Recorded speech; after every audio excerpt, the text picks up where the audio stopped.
And welcome back. Thank you. And we'll go a little bit up in the air in the helicopter and for a minute leave Africa and the Middle East and take a global perspective. So is there actually such a thing as a sustainable bank? How does that look like? That was actually one of our main questions when we began working on this conference. Luckily, we came about Claire Iversenc from BNP Paribas to answer that question. Claire is a seasoned banker, started her career as a credit analyst, and now many years later, Claire is sustainability head, and together with 800 other colleagues, has the objective to do good for the corporate clients in 34 countries on their sustainability journey. Claire is also a board member of Climate Seed, the social business of BNP Paribas, related to carbon compensation. So with these words, and without further ado, I will hand over the virtual stage to you, Claire. Welcome. Okay, hi. Hi, everybody. I hope you hear me well. Loud and clear. Okay, excellent. Thank you for this nice words of introduction. I must say I feel much more sustainable than a few months before when I was traveling everywhere, exchanging with clients and making presentations. And I'm very glad to do it through Teams and be able to do it in a more sustainable way. Even though, of course, I'm missing your faces, nevertheless, do not hesitate to ask questions, interrupt. I prefer to have it, I would say, interactive rather than just deliver my message on my own. So the question I was asked is, what do you think, given your experience, is a sustainable bank? What should it look like, or what would be its characteristics? I will describe my thoughts about it in a very humble way, in the way that I don't think that any bank is fully sustainable. I think we are all on a journey for that. And I really ask you not to think that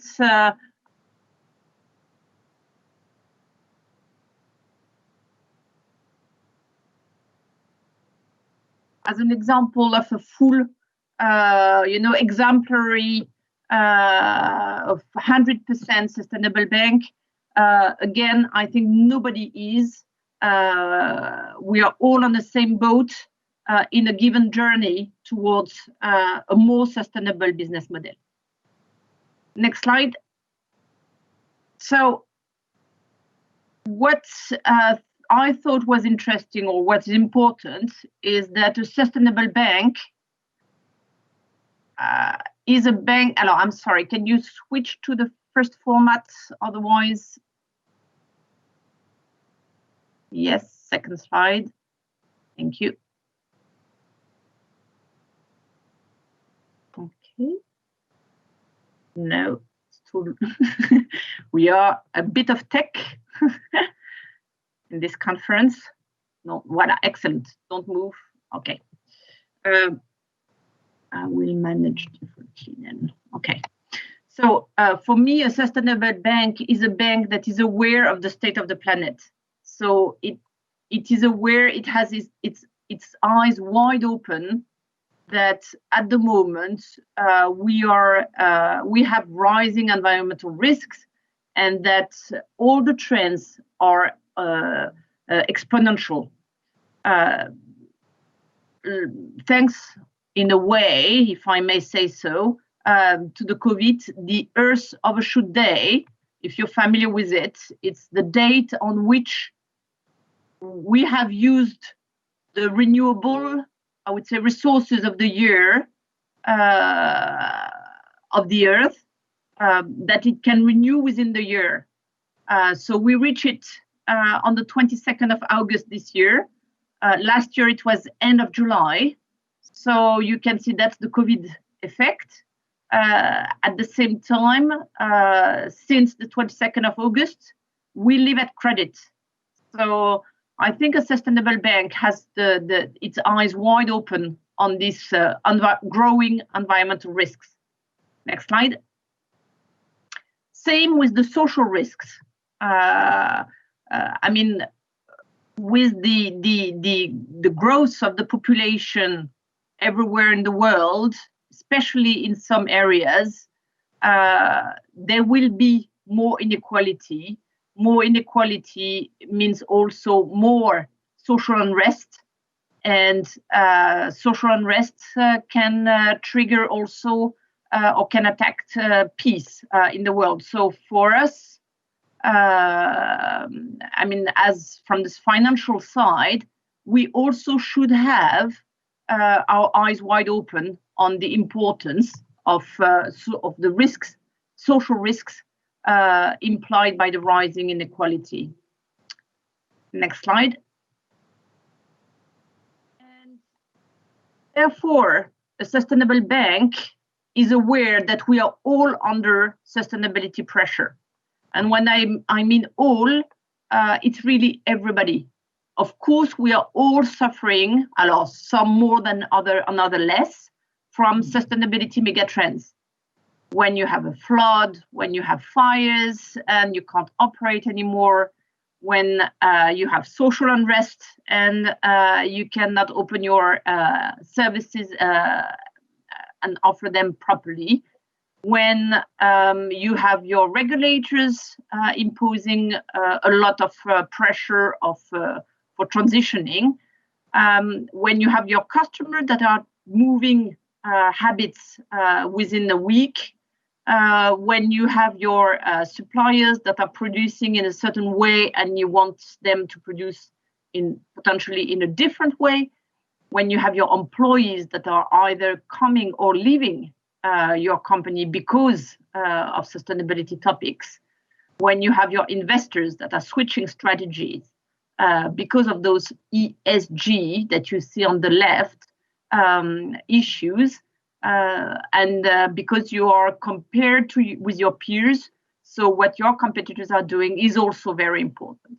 So for us as a bank, we are very much aware that our clients are under tremendous pressure, and that they should, I would say, take into account this pressure, transform themselves, because it is, for example, for a customer or for an investor, much quicker to change habits or strategy than for a corporate, for example, to change its business model.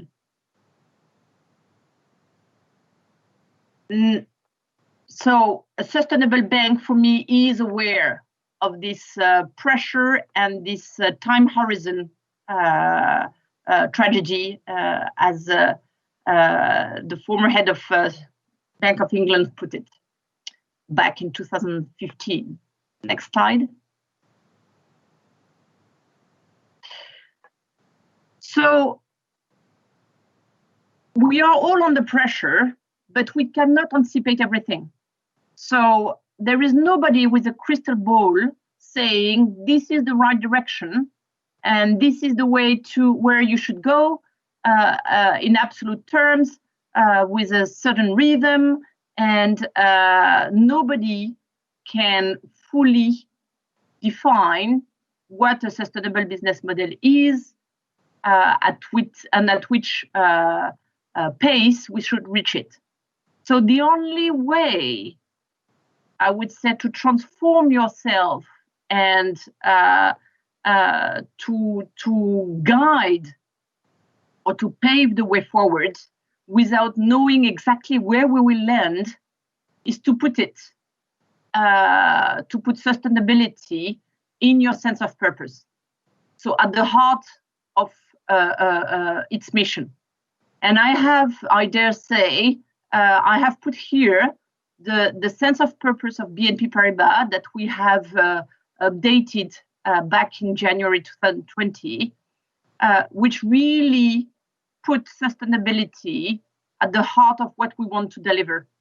service of our clients in a responsible and sustainable way, and trying to guide our work on services to all our stakeholders, embedding or aligning ourselves with the UN SDGs. And I hope you are all familiar with the UN SDGs and with the principles for responsible banking and the principle for responsible investment. So this is really, I would say, a very good guideline to push a corporate, and in this case, a bank, towards becoming more sustainable, because aligning all its services and progressively reaching, I would say, a full asset being aligned with these SDGs and this PRI and this PRB.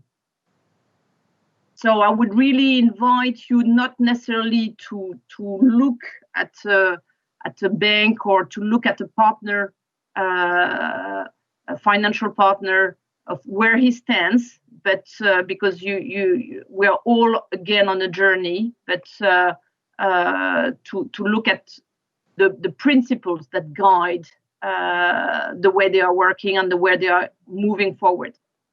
Next slide. And then for me, a sustainable bank starts with itself. So they should walk the talk. And for that, they need some robust CSR sector policies. That means that after having defined their sense of purpose, then they do define also what they want to do in sensitive sectors in terms of sustainability topics. Again, I'm taking the example of the bank, but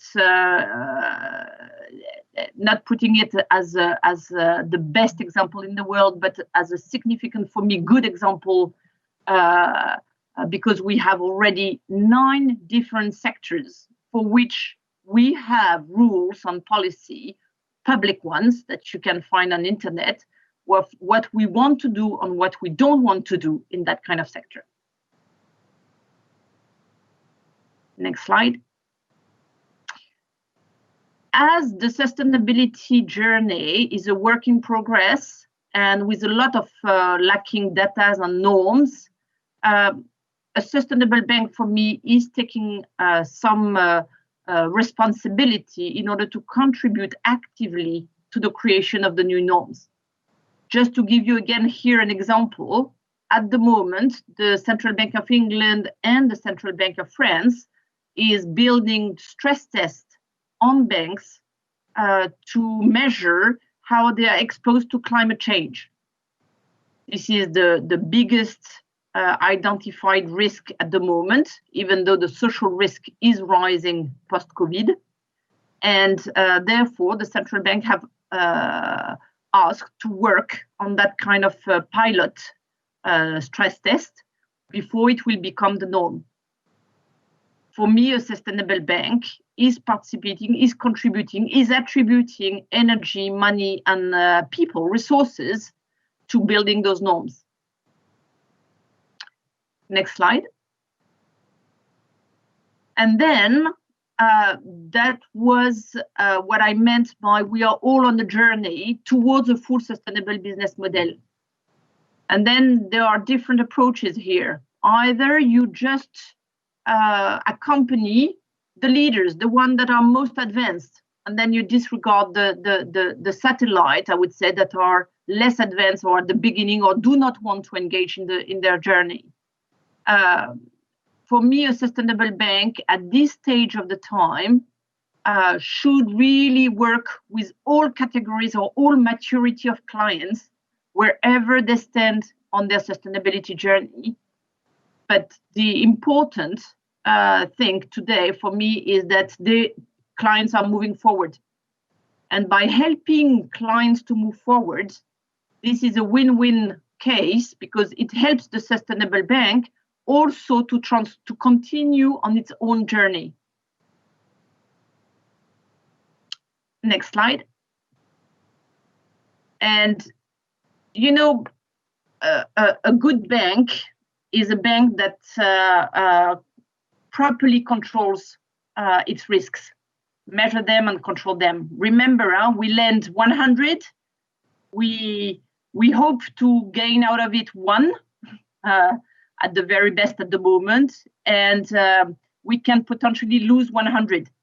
So definitely we cannot, not properly manage risk can lead to a lot of losses for a bank, and vice versa.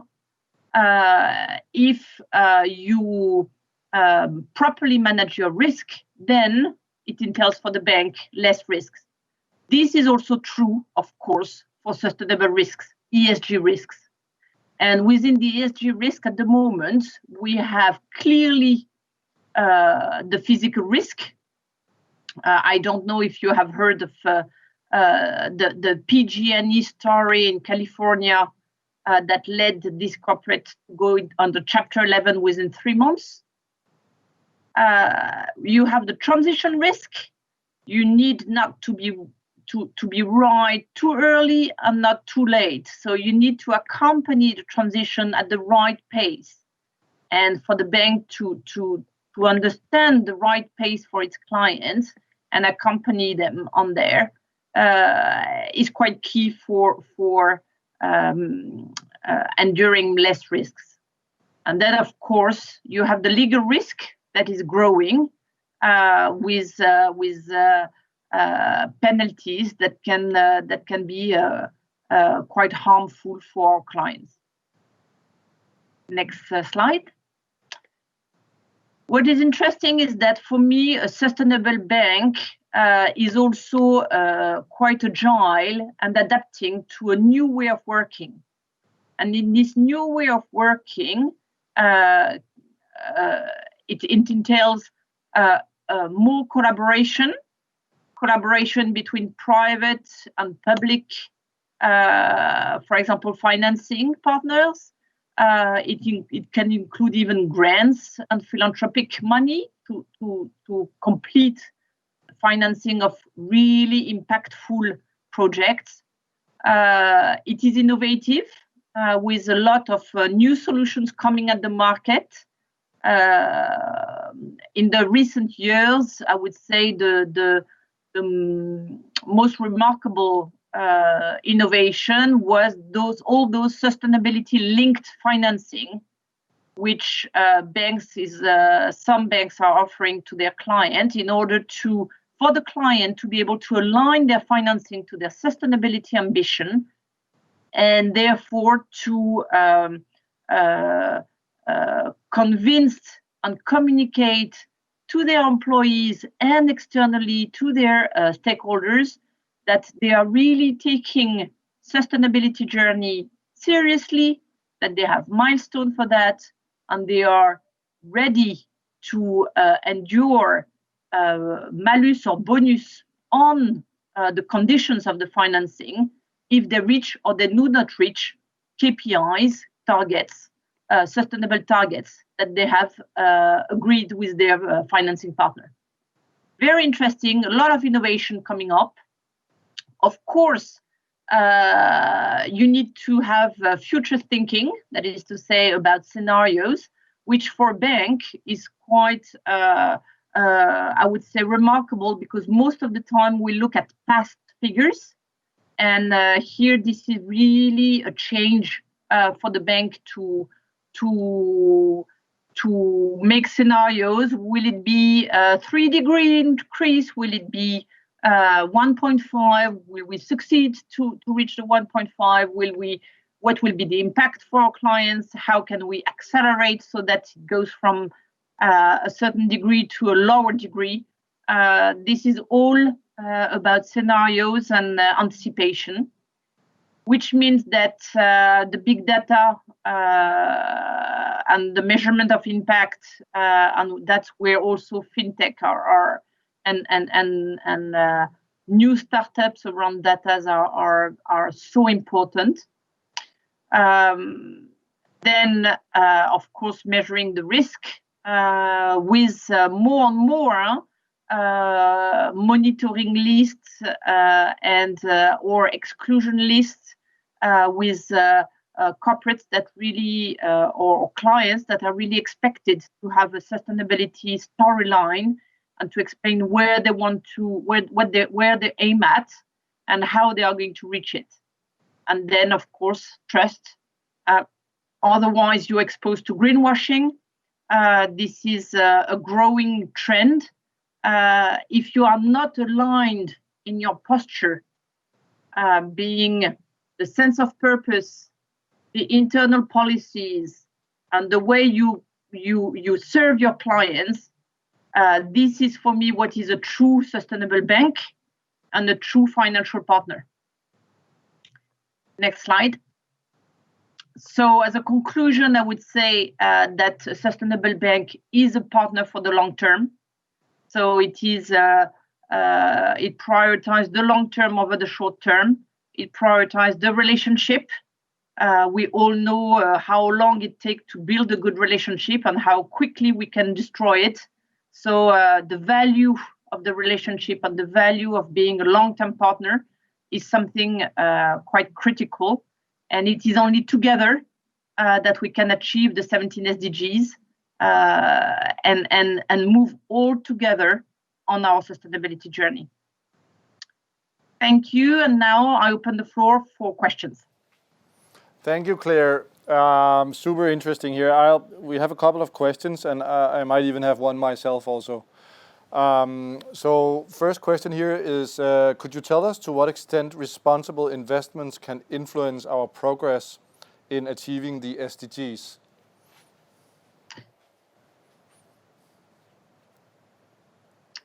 You have more and more banks and investors that are defining their policy or their strategy of investment. If I take the example of BNP Paribas Asset Management, you can find it. It is public. The way they are, I would say, the framework in which they are investing, and it is more and more aligned with criteria that are impacting positively the SDGs.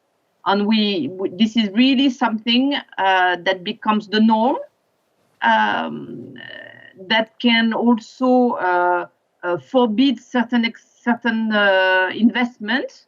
I know, for example, an investor that didn't participate to a very good name or signature issuance because there was a red flag in the extra financial rating agency, or because they have a certain percentage of their investment that are that they have committed to link it to the SDGs. And we all know that the SDGs, although it's always a question of how you measure the impact, but the SDGs are contributing or are a good guideline to contribute to a more sustainable world. And actually, the question goes on a bit here. So, and from the last question, and whether these investments are effective when done by banks with huge amounts of money, or also with smaller private investors or even public investment markets. And as an example, the question here says the New York Stock Exchange, etc. Okay, for me, every financial actor can contribute. So no financial institution can achieve the SDGs alone. It's just a collective work. So everybody is invited to build together a more sustainable world. And don't take it wrong. I'm not idealistic. I'm not naive. I mean, it's a long journey. It's a long-term view.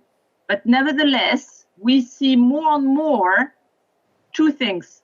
First, what we see is that there is such an appetite from financial institutions on justifying a positive impact or a contribution to a more sustainable world, that the price granted to this financing are more in favor are cheaper for the borrower. Second, we see different actors having different role. We see, for example, family offices taking part of their investment for grants or philanthropic purposes. We see banks structuring deals that they could not take 100% on their balance sheet, and for which they need either multilateral development banks, governments, etc., to contribute to it. And this is what we call blended finance. Blended finance is this particular way of partnership between financial, I would say, institutions, whether it is multilateral development banks, whether it is banks, whether it is even family offices, etc. And all those sources, different sources of financial resources, are grouping together, each one of them making its part, so that at the end it has more impact on the ground. Because on the ground there is, I would say, the 80-20 rule. So on the ground, most of the time you have 80% of, for example, agriculture projects that are quite easily designed in a way that is sustainable. And then you have 20% with smallholders. And here you have thousands of small farmers that for which transforming to a more sustainable way of producing calls for a lot of effort, structure, association of partners in order to align the stars so that you can make it possible. So last question for me, and we only have, I can see 2.5 minutes left here until the next session starts, but I want to ask it anyway. So I just learned, and I've used that a couple of times today, and learned that good old Milton Friedman, it's actually 50 years ago since he wrote his article in the New York Times about, the sole purpose of a business is making profits. All right, so that's super easy to relate to. It's easy to navigate in. So my question is a little bit, and then you add the sustainability perspective. And I guess as long as you can say it's good for profits, it's the right thing to do, it's an easy decision. But how do you, as a sustainable bank, how do you actually handle that dilemma when it's not necessarily good for profit of your business, but it might be a more sustainable way to go? Okay, thanks for the question. I have no hesitation to answer that a sustainable bank need to make choices. And I quite frankly disagree with the quote you're mentioning, of course.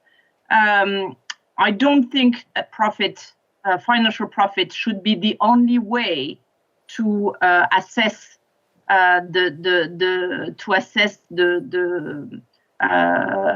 if it's a good or a bad investment. I think that or you should embed in it all the costs, including the environmental cost, including the social cost, including your employees' happiness cost, including all the costs, which is not the case at the moment. And if just to let you know, there are some associations that are working at the moment, and it's very interesting, in order to change the norm of the credit rating, to embed in it, to take into account in it, the environmental, social, and governance, I would say, effort and value it in the credit rating. And definitely, if you only look at profit, financial profit, then you're just thinking short term. And when you think short term, it works for a while, but then at the end, it's no good for nobody. Thank you so much for that answer, Claire. Very happy that you could join us. Thank you for taking your time out of your busy schedule and spending a little bit of your evening here together with us. Thank you so much. Thank you to all. Bye. Thank you. Bye.